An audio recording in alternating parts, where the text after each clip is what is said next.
A robot dog, an AI doctor, and a sweet-tempered road sweeper. Now, these were just some of the things you might encounter in the city of Hangzhou, home to DeepSeek and China's so-called Six Little Dragons, a group of startups seen as the country's next generation of tech champions. The metropolis is fast becoming one of the country's most talked about tech hubs. But what exactly is happening here? And why does Hangzhou keep producing companies that capture the world's attention? I'm Genevieve Woo, and I'm joined by CNA senior correspondent Guan, who was in the city. Guan, this is what I heard. You arrived in Hangzhou, you kicked a dog. Okay, a robot dog, I get it. Watched a robo road sweeper do its thing, and an AI doctor diagnosed you as being too damp. At what point did you realize this wasn't just a city showing off? Something different was happening here. Actually, my first clue was quite mundane. It came before the RoboDog you talked about that I kicked, right? Before the AI TCM doctor, and before that road sweeper that you said was sweet. I actually just arrived at Hangzhou West Station. I arrived at the city by train, high-speed train, and was trying to book a ride to my hotel. And when you arrive at the station or at the airport, and you're hiring a TT or their version of Grab, right? You expect a bit of a chaos because, cars are jamming the curbside and, passengers are all scrambling for their rides. And then some of the cars will be like, I say double park, like one after another. And everybody's trying to get out of that, roads curbside, right? But in Hangzhou, they managed to solve that problem using technology, right? So what happens is that you just book your ride as you would normally, right? And then you use your WeChat to scan a QR code, right? And somehow auto-magically, right, they will sense your booking, right, and then they'll put the license plate of your car, your TT for that matter, right, onto this map of the car park, right, telling you where this particular car would be parked when it arrives, right. So there's no chaos, right? You wait in the aircon room for your car, and then when it arrives, you just walk to it, right, using that car park map. I mean, it sounds pretty small, but I thought it was pretty revealing because, this technology wasn't flashy. It was just embedded and very into everyday life, right? It solves the everyday problem, and it's very practical. I saw a road sweeper, right? I mean, at first when I saw it, or rather heard about it, the question in my mind was like, how is that different from, the robo vacuums you have at home, right? I mean, it's just... It just goes around with LiDAR and stuff like that. But then I realized that this road sweeper by this Hangzhou company, Udia, right? It wasn't just moving around blindly like a giant robot vacuum, a giant version of the vacuum at home, right? The thing is, it could actually recognize the scene around it, right? And it can talk.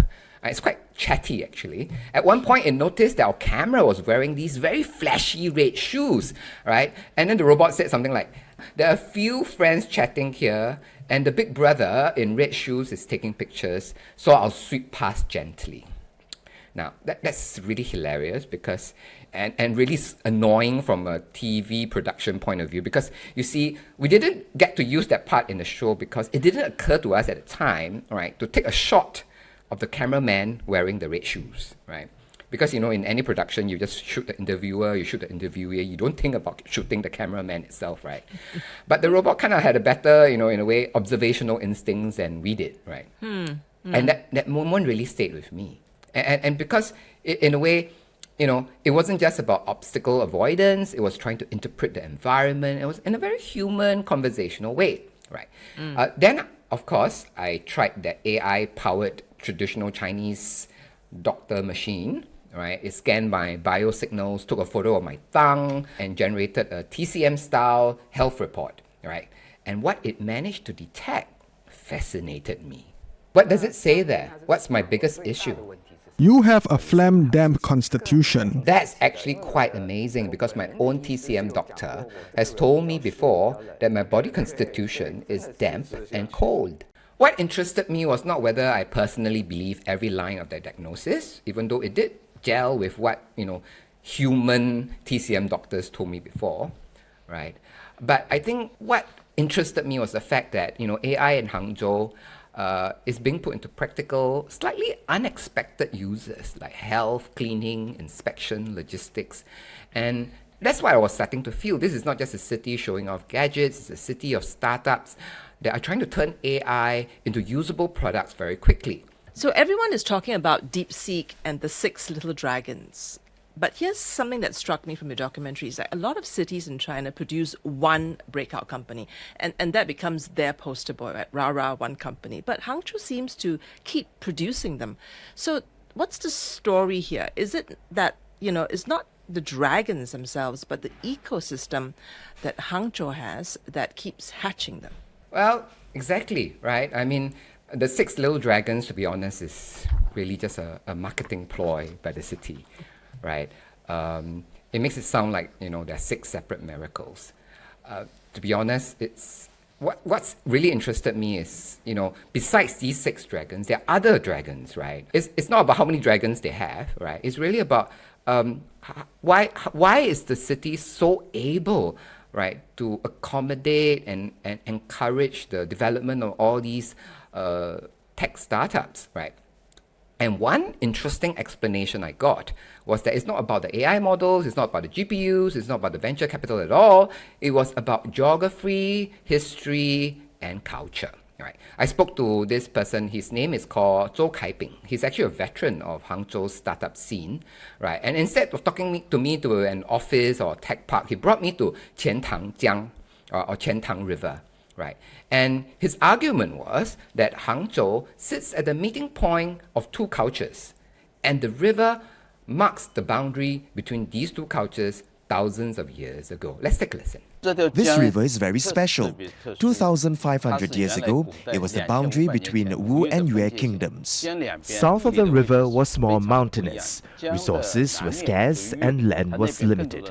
So people went hunting in the mountains or fishing at sea. That created a more adventurous spirit. North of the river were fertile plains, a farming culture. Today, entrepreneurship needs both rationality and that spirit of adventure. I would take any cultural explanation with a pinch of salt. Successful cities often develop myths about themselves, after they succeed. But the truth is, the pace in Hangzhou is real, because in 2025 alone, Hangzhou saw about a dozen major AI model upgrades or launches, right? 6 from DeepSeek, 4 from Alibaba, 2 from Ant Group. That's just in 1 year alone, right? And when you're there, the startup story doesn't feel static. It feels like every few weeks someone is launching, upgrading, rebranding, or turning an AI model into a product. In fact, the very product that we featured from Ant Group was relaunched, right, a few months after we finished the interview, right? So before we even wrap up the show, the app itself was relaunched, right, and upgraded. That captures something about Hangzhou. One day you're at a robot company, another day you're, AI glasses launched, and then you see AI applied to TCM, healthcare, road sweeping, data, trading. So when people say ecosystem, it can sound abstract, but when you're there, it feels very concrete, right? And that's Hangzhou.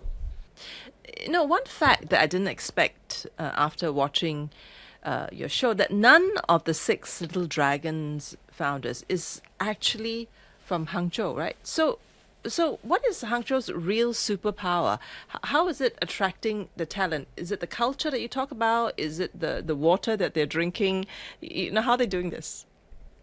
Precisely, the story is not that Hangzhou people built Hangzhou companies. The story is Hangzhou creates an environment where outsiders want to come, stay, and build.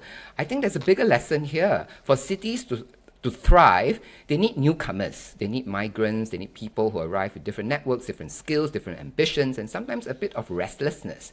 And that's true within China, with people moving from one province to another city. And in a way, it's also true globally. A city or a country that rejects immigrants really and makes outsiders feel unwelcome may think it's protecting itself, but over time it may also be cutting itself off from the very energy that creates new companies, new ideas, and new industries. In a way, we see this, in the story of China itself, right? China only prospered after it opened up to the rest of the world, right? And Hangzhou's story is almost a cautionary tale in reverse, right? Its success depends partly on the fact that it's not parochial. It has managed to make outsiders feel that they belong here commercially, professionally, even if they're not born there. Jason King, the TCM entrepreneur that I met, is one example. He lived in Chengdu, Shanghai, and also looked at places like Shenzhen and Guangzhou, all major startup centers in China, but he chose Hangzhou. And the reason he chose it was because it was livable, and partly because it was closer to home, but also because he felt the business environment in Hangzhou and Zhejiang was among the best in China. And guess what? He's not the only one, right? I've heard accounts from Ma Yun himself from Alibaba, who says that he felt Beijing was too restrictive, which is why he went back to Hangzhou to set up Alibaba, right? So really, it is Hangzhou's real superpower. Really, is that people go there, and once they are there, the ecosystem gives them a reason not to leave. Okay. Now, every founder that you spoke to seemed enthusiastic about the local government, right?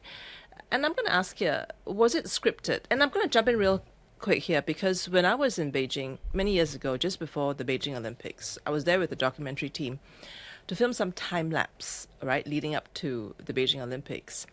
And everywhere we went, when we arrived, it was overcast. So we didn't have the nice puffy clouds, blue skies that was needed for time lapse, right? And we're like, oh no, what are we going to do? So we asked everybody, was the weather like this? Is it going to be like this tomorrow? And how long is it going to be like this? And they all says, no, it's just today. It's just today. So tomorrow is going to be white fluffy clouds, blue skies. So no worries. Everybody I asked said that. The hotel reception, the taxi driver, the road sweepers. They all said the same thing. In the 2 weeks that I was in Beijing, there was no single puffy clouds. It was overcast the whole time. So, back to my question. Was it scripted, this enthusiasm by all the founders? I don't know. I mean, at the risk of, generalizing, I would say it's inborn, innate in China. They call it 正能量, positive energy, Okay. right? Yes. I learned that in Singapore from some Western guru, right? But it turns out that it's a very China thing. Everybody here does 正能量 and positive, energy, especially on TV. This is the thing I really struggle with when I'm reporting here. The camera rolls and nothing, no criticism whatsoever. Anything even close to a criticism will come out, right? Everything's nice and fluffy and all that, right? That said, right, even accounting for that, the Hangzhou government is quite, how shall I say, different, right? As far as local governments in China is concerned, right? Maybe they might be similar to the governments in Jiangzehu, means like Suzhou and Jiangsu and Zhejiang and other Zhejiang cities. But if you say like China in general, right, Hangzhou stands out head and shoulders, right? Because the support is not just to startups directly, right? And they're not just responsive to startups, right? They are also responsive to the entire ecosystem around them, including capital, right? One detail I really want to include is that from Liu Yiran, right, from Capital Plus, right? His venture capital fund is headquartered, right, in a wetland, right? And it was the Hangzhou government that helped them secure that site. Okay, that might sound almost poetic, a venture fund in a wetland. After all, we know there's this superstition that water is wealth, right? Yeah, but there's actually practical logic to it. Let's take a listen to what he has to say. Yes, outside the scenery is better. People are more relaxed and it's easier to reach agreements more quickly. Since the area is actually part of a scenic zone and also government-owned land, it can be seen as a form of support from the government to venture capital institutions such as ours. So we do have a very good working environment here. Yeah, that was a soundbite. We really couldn't include in a documentary because we didn't have enough time. But it really says a lot about how Hangzhou works, right? At first, I thought the founders were just talking about the usual things. They get subsidies, they get digital approvals, and then quick processing, right? Well, that's the thing you kind of expect in a pro-business city already, right? But one thing that one of my interviewees, right, Robin Chen from Udia, the company that was trying to build a versatile brain for robots, what he told me struck me, right? He said that he was invited, right, by the Hangzhou People's Congress to take part in a legislative meeting about embodied AI. Now, you must remember, right, embodied AI is still a pretty new industry, right? But in a way, it kind of shows that Hangzhou is kind of thinking ahead already. 受杭州市人大的邀请，去参加立法的 2会 weeks 议。 ago, I was invited by 那个立法是 Hangzhou's 专门 People's 针对 Congress 具身 to 智能 attend a 怎样 legislative meeting. 鼓励具身 The 智能 legislation was 发展出台的 specifically 一个 about 立 how 法 to 的一个 encourage the 一 embodied 个文件 AI 嘛 industry 所 to 以我觉 develop 得 better. 杭州市政府对于 When Hangzhou's 新科 government 技 considers where new 如何发 technology 展 should go 在 and 哪 what 些 support 方 it 向需 needs, 要发展，而且这 it 些新的 relies on a 方向 strong pool of 需要什么样的 experts to 帮 give 助 suggestions, 其实会有非常 and 庞 they 大或者 implement 强 them 大的一 quickly. 个专家团给他们 That surprised me because embodied 给他们 AI 建 is 议 a brand 那 new 么 sector. 他们也会迅速的把它落成。那 Yet in 这点也 Hangzhou, 是 it 让 has 我有点 already 惊讶 entered the 这是 legislative 一个全新的 process. 行业而今天在杭州甚至已经进入到了立法的程序。 So that's quite revealing, isn't it? That officials are handing out not just subsidies, right? They're also trying to anticipate what a sector will need before it fully matures, right? Robin also gave a historical analogy that I really liked, but it was too long for TV, right? He compared robots today, AI robots today, to cars 100 or 150 years ago. You see, he said that when cars first appeared in Britain, right? Britain had something called the Red Flag Act, a law called the Red Flag Act, right? If you wanted to drive a car, someone had to walk in front of it holding a red flag. So the car could never go faster than the person, right? So I thought that story was fascinating. And his point was that every technology, every new technology go through stages, right? Technology matures in the lab and then becomes a product and then scales and goes into the market. And that's where the key thing is, where the government comes in. Regulations, standards, and ethics needs to catch up, right? And you know, like, what national standards do you meet, right? Is it safe? In many of these areas, those standards are still kind of blank, especially when it comes to embodied AI. So what surprised him was that Hangzhou was already trying to write rules for that blank space. And that to me is the deeper, much deeper version of government support, right? It's not just money, right? Or speed or coordination, right? It's about anticipating needs and regulating ahead of time, right? So that everybody know what the OB markers are, right?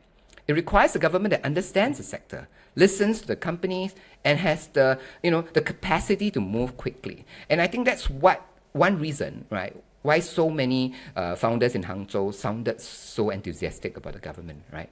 Even if you discount some of the praise, right, the underlying point still comes true. They feel that City Hall isn't just regulating from the outside, it was also trying to build the conditions for the industry to grow. Let's end where we began, right, Guan, in your trip to Hangzhou this time. What impressed you more? That robot dog that you kicked, or the AI doctor that diagnosed you in under a minute?